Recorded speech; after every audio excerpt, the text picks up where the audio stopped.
بسم الله الرحمن الرحيم ياسين والقرآن الحكيم إنك لمن المرسلين على صراط مستقيم تنزيل العزيز الرحيم لتنذر قوما ما أنذر آباؤهم فهم غافلون لقد حق القول على أكثرهم فهم لا يؤمنون إنا جعلنا في أعناقهم أغلالا فهي إلى الأذقان فهم مقمحون وجعلنا من بين أيديهم سدا ومن خلفهم سدا فأغشيناهم فهم لا يبصرون وسواء عليهم أأنذرتهم أم لم تنذرهم لا يؤمنون إنما تنذر من اتبع الذكر وخشي الرحمن بالغيب فبشره بمغفرة وأجر كريم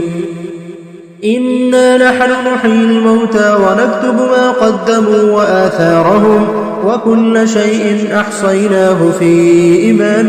مبين واضرب لهم مثلا أصحاب القرية إذ جاءها المرسلون إذ أرسلنا إليهم 2 فكذبوهما فعززنا بثالث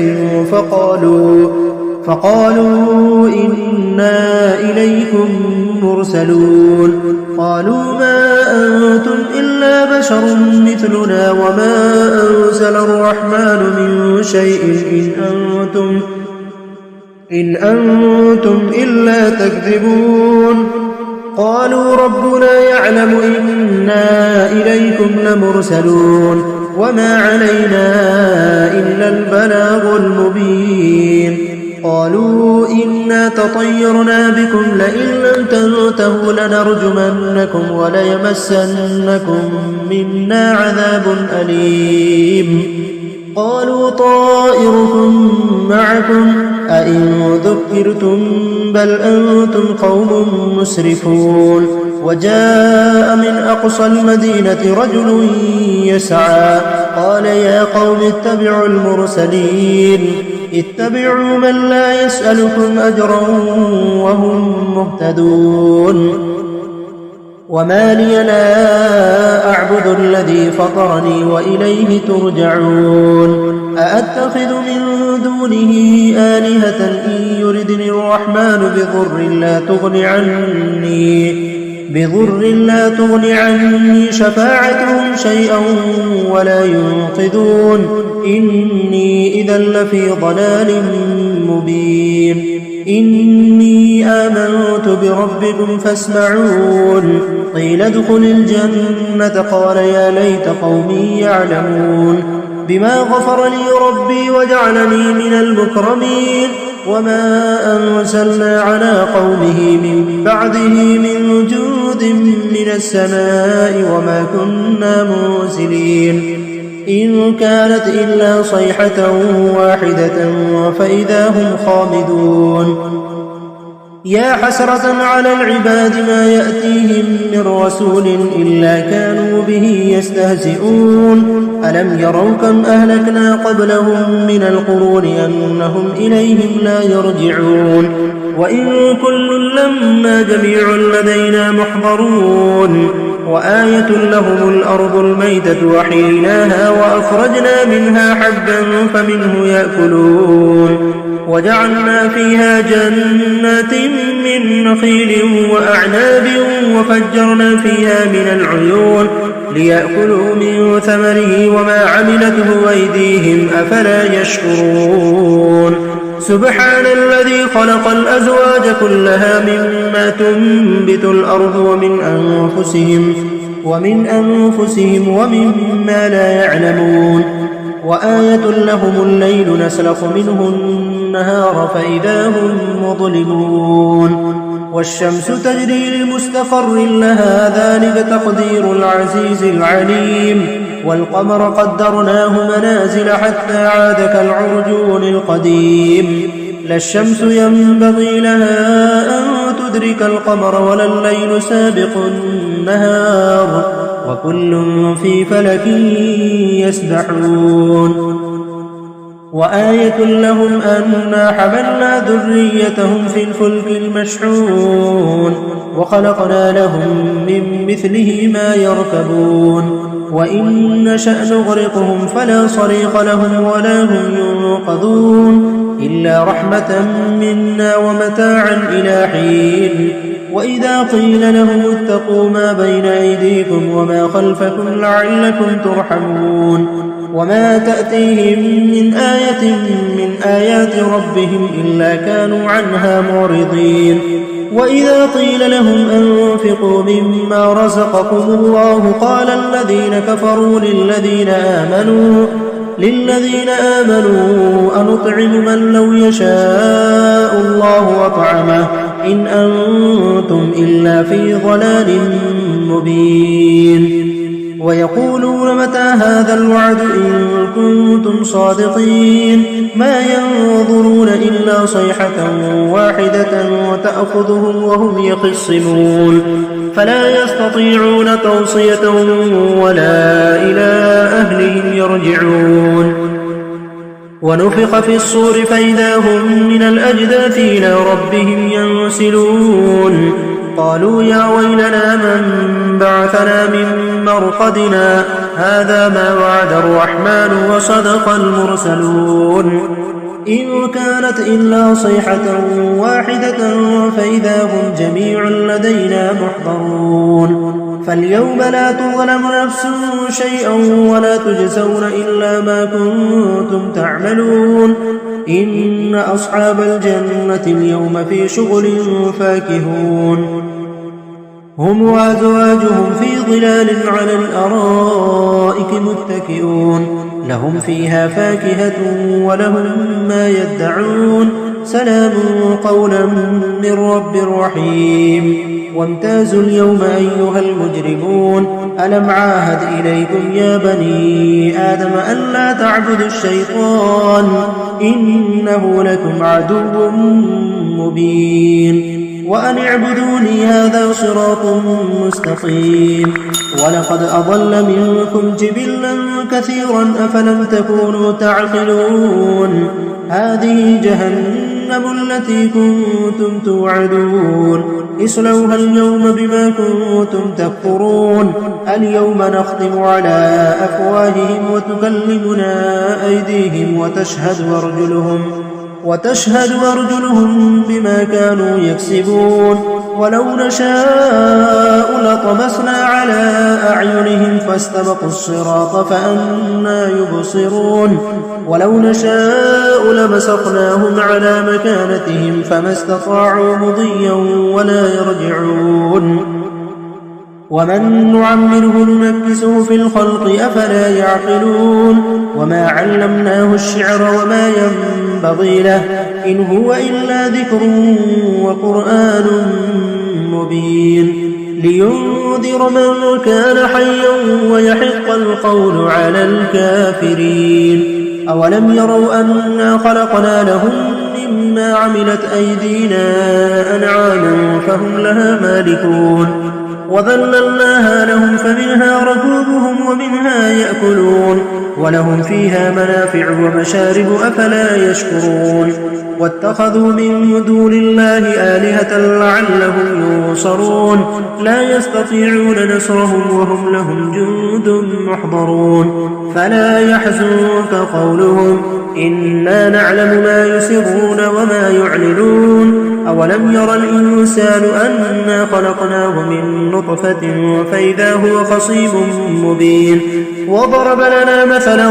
ونسي خلقه قال من يحيي العظام وهي رميم قل يحييها الذي أنشأها أول مرة وهو بكل خلق عليم الذي جعل لكم من الشجر الأخضر نارا فإذا أنتم منه توقدون أوليس الذي خلق السماوات والأرض بقادر على أن يخلق مثلهم بلى وهو الخلاق العليم إنما أمره شيئا أن يقول له كن فيكون. فسبحان الذي بيده ملكوت كل شيء وإليه ترجعون. بسم الله الرحمن الرحيم. الرحمن علم القرآن خلق الإنسان علمه البيان. الشمس والقمر بحسبان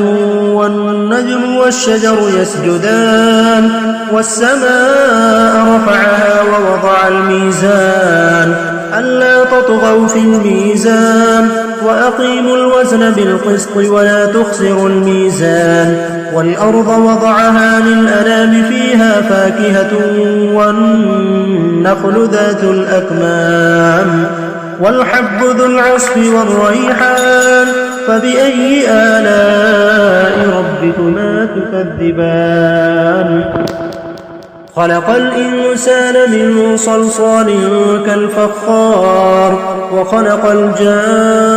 الجان من مارج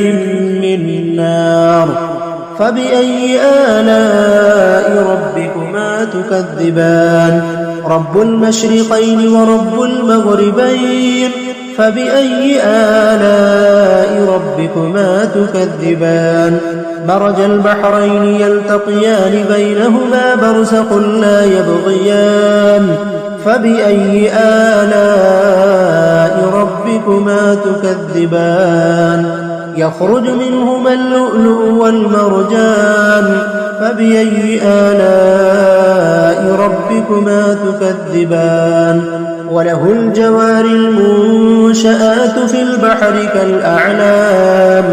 فبأي آلاء ربكما تكذبان.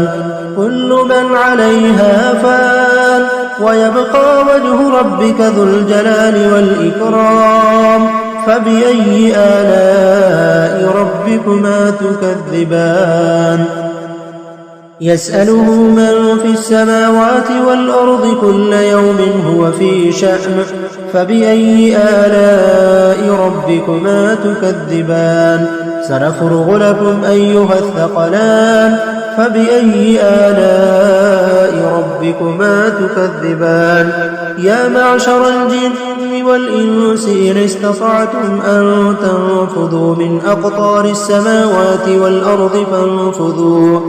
لا تنفذون إلا بسلطان فبأي آلاء ربكما تكذبان. يرسل عليكما شواظ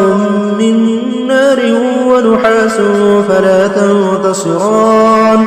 فبأي آلاء ربكما تكذبان. فإذا انشقت السماء فكانت وردة كالدهان فبأي آلاء ربكما تكذبان.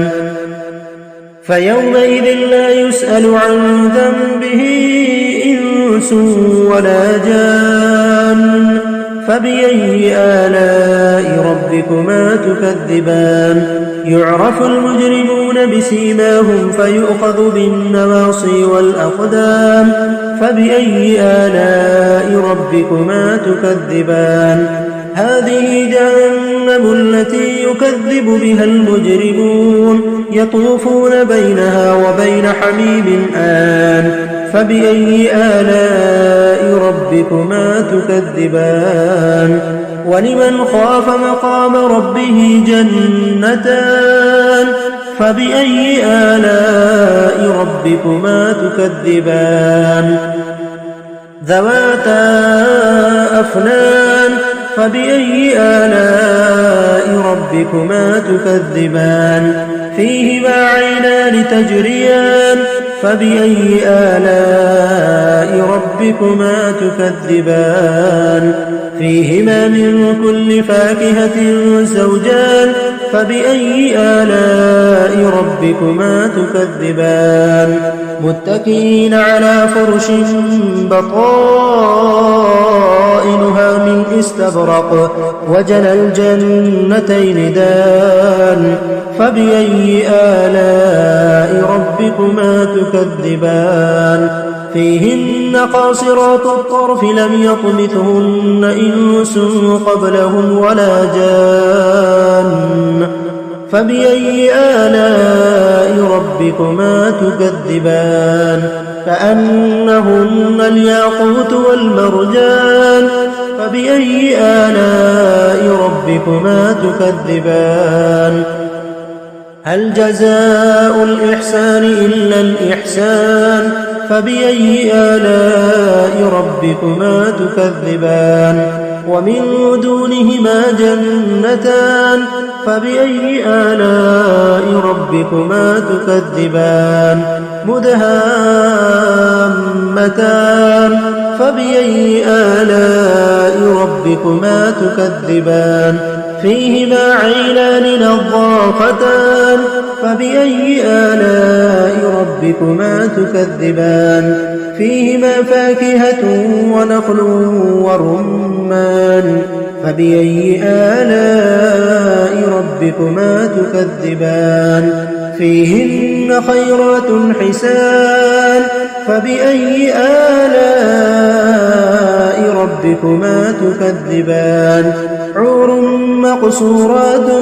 في الخيام فبأي آلاء ربكما تكذبان لم يطمثهن إنس قبلهم ولا جان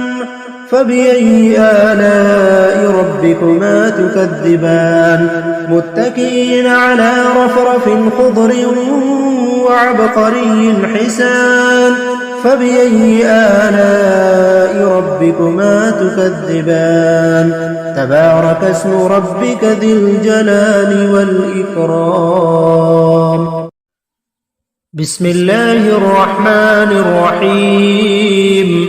إذا وقعت الواقعة ليس لوقعتها كاذبة خافضة رافعة إذا رجت الأرض رجا وبست الجبال بسا فكانت هباء منبثا وكنتم أزواجا ثلاثة فأصحاب الميمنة ما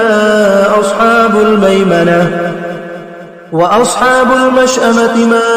أصحاب المشأمة والسابقون السابقون أولئك المقربون في جنات النعيم ثلة من الأولين وقليل من الآخرين على سرر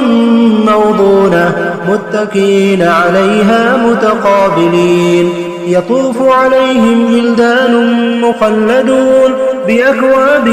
وأباريق وكأس من معين لا يصدعون عنها ولا ينزفون وفاكهة مما يتخيرون ولحم طير مما يشتهون وحور عين كأمثال اللؤلؤ المكنون جزاء بما كانوا يعملون لا يسمعون فيها لغوا ولا تأثيما إلا قيلا سلاما سلاما وأصحاب اليمين ما أصحاب اليمين في سدر مخضود وطلح منضود وظل ممدود وماء مسكوب وفاكهة كثيرة لا مقطوعة ولا ممنوعة وفرش مرفوعة إنا أنشأناهن إنشاء فجعلناهن أبكارا عربا أترابا لأصحاب اليمين ثلة من الأولين وثلة من الآخرين وأصحاب الشمال ما أصحاب الشمال في سموم وحميم وظل من يحموم لا بارد ولا كريم إنهم كانوا قبل ذلك مترفين وكانوا يصرون على الحنث العظيم وكانوا يقولون أئذا متنا وكنا ترابا وعظاما أئنا لمبعوثون أو آباؤنا الأولون قل إن الأولين والآخرين لمجموعون إلى ميقات يوم معلوم ثم إنكم أيها الضالون المكذبون لآكلون من شجر من زقوم فمالئون منها البطون فشاربون عليه من الحميم فشاربون شرب الهيم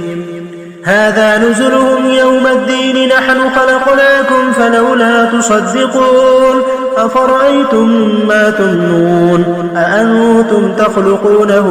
أم نحن الخالقون نحن قدرنا بينكم الموت وما نحن بمسبوقين على أن نبدل أمثالكم وننشئكم فيما لا تعلمون ولقد علمتم النشأة الأولى فلولا تذكرون أفرأيتم ما تحرثون أأنتم تزرعونه أم نحن الزارعون لو نشاء لجعلناه حطاما فظلتم تفكهون إنا لمغرمون بل نحن محرومون أفرأيتم الماء الذي تشربون أأنتم أنزلتموه من المزن أم نحن المنزلون لو نشاء جعلناه أجاجا فلولا تشكرون أفرأيتم النار التي تورون أأنتم أنشأتم شجرتها أم نحن المنشئون نحن جعلناها تذكرة ومتاعا للمقوين فسبح باسم ربك العظيم فلا أقسم بمواقع النجوم وإنه لقسم لو تعلمون عظيم إنه لقرآن كريم في كتاب مكنون لا يمسه إلا المطهرون تنزيل من رب العالمين أفبهذا الحديث أنتم مدهنون وتجعلون رزقكم أنكم تكذبون فلولا إذا بلغت الحلقوم وأنتم حينئذ تنظرون ونحن أقرب إليه منكم ولكن لا تبصرون فلولا إن كنتم غير مدينين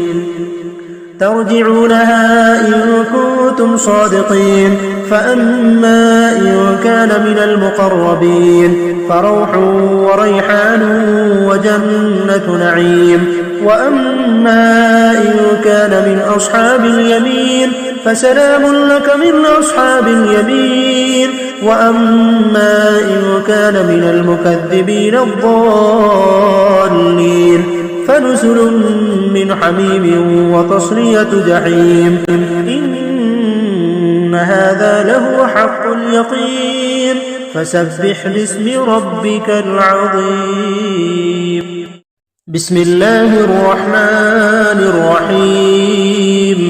تبارك الذي بيده الملك وهو على كل شيء قدير الذي خلق الموت والحياة ليبلوكم أيكم أحسن عملا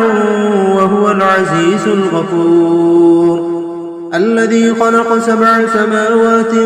طباقا ما ترى في خلق الرحمن من تفاوت فارجع البصر هل ترى من فطور ثم ارجع البصر كرتين ينقلب إليك البصر خاسئا وهو حسير ولقد زينا السماء الدنيا بمصابيح وجعلناها رجوما للشياطين وأعتدنا لهم عذاب السعير وللذين كفروا بربهم عذاب جهنم وبئس المصير إذا ألقوا فيها سمعوا لها شهيقا وهي تفور تكاد تميز من الغيظ كلما ألقي فيها فوج سألهم خزنتها ألم يأتكم نذير قالوا بلى قد جاءنا نذير فكذبنا وقلنا ما نزل الله من شيء إن أنتم إلا في ضلال كبير وقالوا لو كنا نسمع أو نعقل ما كنا في أصحاب السعير فاعترفوا بذنبهم فسحقا لأصحاب السعير إن الذين يخشون ربهم بالغيب لهم مغفرة وأجر كبير وأسروا قولكم أو اجهروا به إنه عليم بذات الصدور ألا يعلم من خلق وهو اللطيف الخبير هو الذي جعل لكم الأرض ذلولا فامشوا في مناكبها وكلوا من رزقه وإليه النشور أأمنتم ما في السماء أن يخسف بكم الأرض فإذا هي تمور أم أمنتم ما في السماء أن يرسل عليكم حاصبا فستعلمون كيف نذير ولقد كذب الذين من قبلهم فكيف كان نكير أولم يروا إلى الطير فوقهم صافات ويقبضن ما يمسكهن إلا الرحمن إنه بكل شيء بصير أمن هذا الذي هو جود لكم ينصركم من دون الرحمن إن الكافرون إلا في غرور أمن هذا الذي يرزقكم إن أمسك رزقه بل لجوا في عتو ونفور أفمن يمشي مكبا على وجهه أهدى أمن يمشي سويا على صراط مستقيم قل هو الذي أنشأكم وجعل لكم السمع والأبصار والأفئدة قليلا ما تشكرون قل هو الذي ذرأكم في الأرض وإليه تحشرون ويقولون متى هذا الوعد إن كنتم صادقين قل إنما العلم عند الله وإنما أنا نذير مبين فلما رأوا زلفة سيئت وجوه الذين كفروا وقيل هذا الذي كنتم به تدعون قل أرأيتم إن أهلكني الله ومن معي أو رحمنا فمن يجير الكافرين من عذاب أليم قل هو الرحمن آمنا به وعليه توكلنا فستعلمون من هو في ضلال مبين قل أرأيتم إن أصبح ماؤكم غورا فمن يأتيكم بماء معين